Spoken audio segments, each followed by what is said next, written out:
अगरी जात का एक जंजी है हर्ष दुबे, तमाम टीवी पे जाके इंटरव्यू दे रहा है कि हमारा सिलेक्शन नीट में नहीं हुआ क्योंकि वहाँ आरक्षण है, आरक्षण की वजह से हमें कॉलेज में एडमिशन नहीं मिला, कोई कॉलेज नहीं मिला।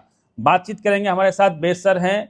आरक्षण को लेके एक मुहिम भी चल रही है इंस्टाग्राम आईडी पे, उस पर भी बातचीत करेंगे हम। लेकिन सबसे पहले हर्ष दुबे को लेके, ये हर्ष दुबे कह रहा है हमारा नीट में इसलिए नहीं हुआ क्योंकि वहाँ आरक्षण था, इसलिए हमें कॉलेज नहीं मिले हैं। इसका पारा मेडिकल में भी एडमिशन नहीं होगा।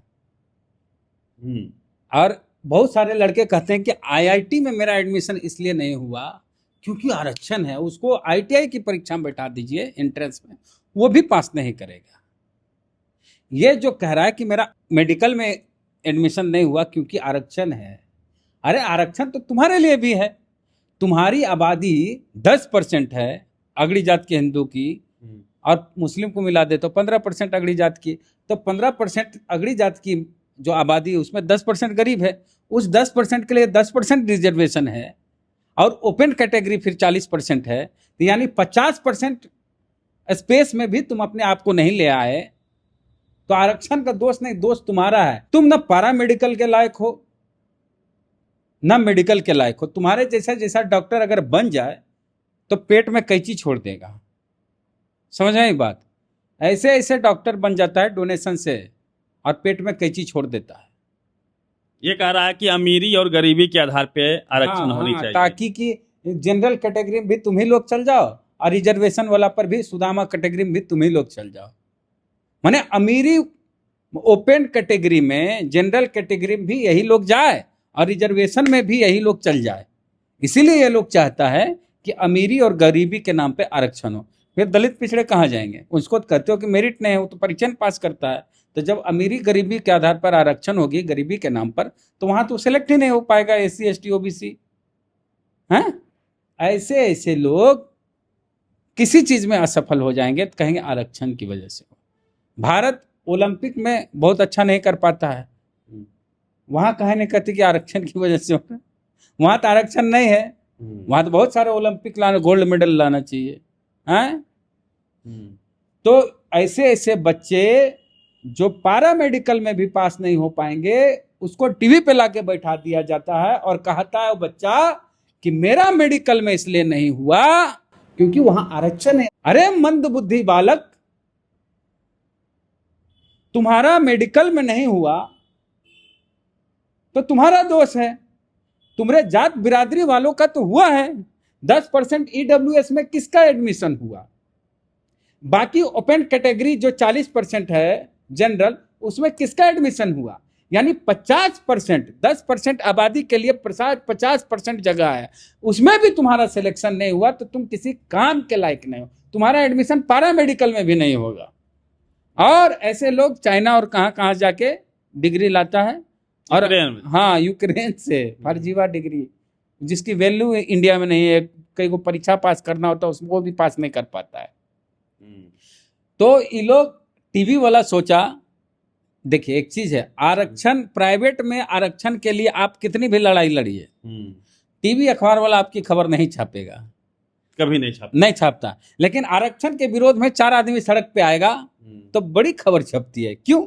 क्योंकि टीवी अखबार में उसकी जात के लोग हैं। हाँ, टीवी अखबार में भी आरक्षण नहीं है। रैंकिंग कितना है? 150 पार, 157। हाँ, तो जहां आरक्षण नहीं है वहां क्या स्थिति है? और जिस खबर की आप बात कर रहे हैं, न्यूज 18 की बात कर रहे हैं ना, न्यूज 18 में क्या लिखा है? इसी के संदर्भ में जो रील बना के डाला था न्यूज 18 में, उसमें लिखा था आरक्षण, आरक्षण कब मिलेगा, और ऊपर में लिखा है गरीब ब्राह्मण को आरक्षण कब मिलेगा। माने न्यूज 18 अपने फेसबुक पे लिख रहा है कि गरीब ब्राह्मण को आरक्षण कब मिलेगा, जबकि कई साल से ईडब्ल्यूएस आरक्षण मिल रहा है, गरीब ब्राह्मण को ही मिल रहा है। नाम भी सुदामा कोटा है। सुदामा कोटा नाम है, लोग कहते हैं सुदामा कोटा, लेकिन ये सुदामा कोटा नहीं है।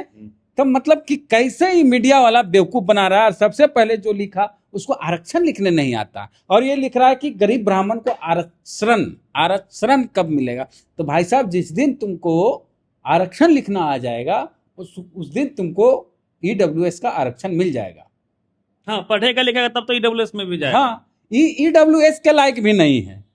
जो ये कहता है कि आरक्षण की वजह से मेरा नीट में एडमिशन नहीं हुआ, एससी एसटी ओबीसी से नीचे ईडब्ल्यूएस का कट ऑफ जाता है और तुम उसमें भी नहीं आ पाते हो, तो कसूर आरक्षण का नहीं है, कसूर तुम्हारा है। तुम लोग क्या चाहते हो कि 100 को सीट निकला, 100 में तुमरे जात के चल जाए, सवगड़ी जात बोला, यही चाहता है। आरक्षण खत्म करने का मतलब क्या? ये लोग कहते हैं मेरिट, कम मेरिट वाले जा रहे हैं कमजोर डॉक्टर बनेंगे, कम मेरिट वाले जा रहे हैं अच्छे से एग्जीक्यूशन नहीं हो पा रहा। बोले जो ये बोल रहा है कि हमारा रिजर्वेशन की वजह से मेडिकल में नहीं हो पाया, इसको पारा मेडिकल वाला जो है उसकी परीक्षा में बैठा दोगे तो उसमें भी एडमिशन नहीं हो पाएगा इसका। एक और इन लोगों का तर्क है कि क्रीमी लेयर एससी एसटी में भी सेट हो, जैसे ओबीसी में है या फिर मान लीजिए जनरल में ईडब्ल्यूएस है, उसको लेके ये लोग बार बार उठाते हैं सवाल। दलित और आदिवासियों का आरक्षण गरीबी के लिए नहीं मिला है, गरीबी के आधार पे नहीं मिला है, वहाँ अनटचेबिलिटी सबसे बड़ी बात है।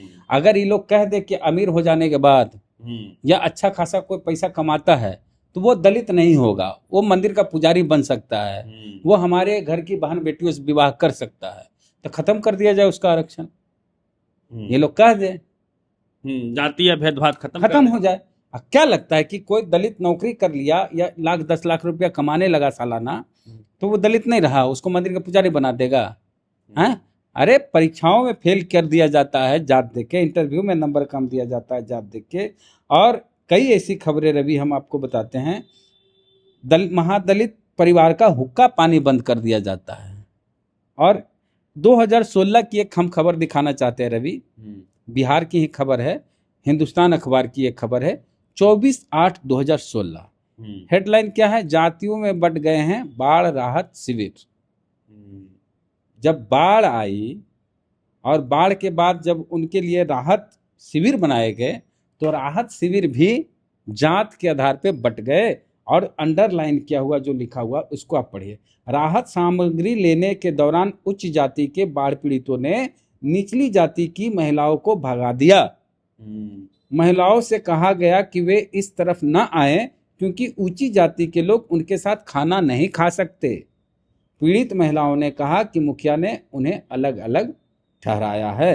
इधर बीएन कॉलेजिएट में बने राहत शिविर में भी कुछ ऐसी स्थिति दिखी, मतलब बीएन कॉलेजिएट स्कूल में भी ऐसी स्थिति दिखी। यहाँ राहत सामग्री लेने से खाने के दौरान दलितों के साथ दुर्व्यवहार की घटनाएं सामने आई। यानी कि आदमी मर रहा है, बाढ़ से प्रभावित है, हाँ, दाने दाने को मोहताज है, उस समय भी जात की बात कर रहा है।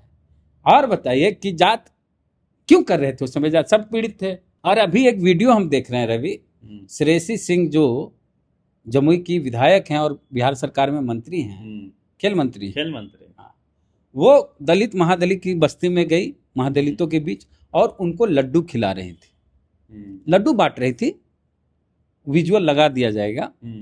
और जब उसमें से एक बच्ची खुश होके कि मंत्री जी को हम लड्डू खिला दें, लड्डू उठा के श्रेयसी सिंह को खिलाने लगी, तो श्रेयसी सिंह नहीं खाई।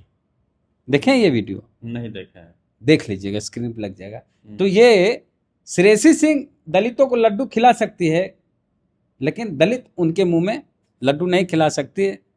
क्यों? क्योंकि वे अछूत है।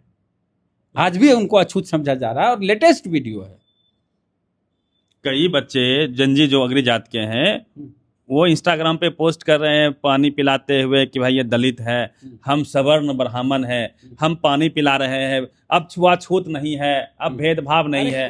कौन देखने गया कि दलित है जिसके साथ है? रवि पांडे हम बोल दें तो अब पंडित जी हो जाएगा, हैं? रवि पासवान बोल दो पासवान जी हो जाएगा। वो फर्जी वीडियो अपना भाई भतीजा कोई बैठा लिया होगा गाड़ी में और उसी बोतल में अपने पानी पी रहा है, वो भी पी रहा है और ड्रामा बतिया रहा है। मतलब आप कह रहे हैं कि कोई भी नहीं भाई झूठ बोल रहा है कि दलित है। कभी आपके साथ ऐसा हुआ है या कोई खबरें इस तरह की आई है आपके? उसका समय नहीं है, उसके लिए अलग से दुकान लगाएंगे रवि। अब ये बताइए कि आरक्षण खत्म हो जाए, नहीं हो आरक्षण, और इन लोग तो कहते हैं कि दलितों के पास मेरिट नहीं है, पिछड़ों के पास मेरिट नहीं है, सारी मेरिट इन्हीं के पास है। तो 100 गो वैकेंसी निकले, 100 पे यही लोग सेलेक्ट हो जाए हर विभाग में, पुलिस में, राजस्व में, हर जहां नौकरियां सरकारी होती, क्या होगा? उसी स्थिति में दलित पिछड़े कहीं दिखेंगे नहीं। तब क्या होगा? कभी दलित पिछड़ों को न्याय मिलेगा? किसी ऑफिस में जाएंगे तो कुर्सी पर बैठने को मिलेगा? भगा दिया जाएगा। और इनकी बिरादरी जात वाले को सारा काम उनका होगा, ठिक्का पट्टा सब उनको मिलेगा। अभी भी और जो स्थिति थी दलितों की, पिछड़ों की, हाँ, वही रहेगी। जिस दिन जाति खत्म होगी, जिस दिन हम कहेंगे किसी को कि पांडे जी दाढ़ी बना दीजिए, वो कहेगा पासवान जी हमारे यहाँ पूजा करा दीजिए, हैं, सिंह जी जरा जूता पॉलिश कर दीजिए, हैं, लाश जला दीजिए, हाँ, दुबे जी, हाँ, वो कर दीजिए। और श्रीवास्तव जी को भी कहा जाएगा कि श्रीवास्तव जी जरा दूध दीजिए, हैं, और दलितों को कहेगा जरा से वहां पूजा करा दीजिए। हाँ, प्रणाम, हाँ, हाँ, कहते हैं पंडित जी प्रणाम, हाँ, वैसे कहेगा पासवान जी प्रणाम, चौधरी जी प्रणाम, चौधरी माने पासी वाला, हाँ, रजक जी नमस्कार। उस दिन कहिएगा ना आप कि आरक्षण खत्म कर दो, तब खत्म होगा जब बिना जाति देखे शादी विवाह होने लगे। जैसे कि शादी विवाह होता है तो भाई अपनी बहन के लिए अपनी जात का लड़का देखता है, हर जात में, दलितों में भी, अगली जात में भी ये सिस्टम तो उसी का बनाया हुआ है। हाँ, बेटी के लिए दामाद खोजा जाता है अगली जात का, थोड़े देखता है कि मेरिट और आय, इनकम के आधार पर बेटी के लिए दामाद नहीं खोजते हैं। और बहन के लिए बहनों मेरिट के हिसाब से नहीं खोजते हैं, वहां खोजते हैं जात देख के। तो जिस दिन जीजा जी खोजोगे मेरिट देख के और दामाद खोजोगे इनकम देख के, उस दिन कहना कि आरक्षण खत्म कर दो, जात वाला तो खत्म किया जाएगा। जात का गुमान भी पालोगे और कहोगे जात का आरक्षण खत्म कर दो, ये नहीं होगा। ये लोग तो मरने के बाद भी जातिवाद की कई, हाँ, तो आप देखे ही हैं, रामविलास पासवान ने कहा था कि अगड़ी जाति के लोग हल नहीं चला सकते, इसलिए उनको आरक्षण दो। रामविलास पासवान जी ने कहा था कि अगड़ी जाति के लोगों को अगर आरक्षण मिल जाएगा तो बहुजनों के आरक्षण के खिलाफ बोलना वो बंद कर देंगे। लेकिन कहावत है रवि, हम किसी वर्ग विशेष को नहीं बोल रहे हैं, एक ऐसी कहावत है कि कुत्ते के दुम को जमीन में कितना भी गाड़ दो, जब उसको निकालोगे तो दुम टेढ़ा ही रहेगा, आदत नहीं बदलेगी, हाँ, शेप नहीं बदलेगा। हाँ, तो जो आरक्षण का विरोध करते हैं, करते थे, वे करेंगे, चाहे उसको कितनों EWS के नाम पर आरक्षण मिल जाए। पूरी बातचीत को लेकर प्रतिक्रिया दीजिए रवि मेहता, द एक्टिविस्ट, पटना।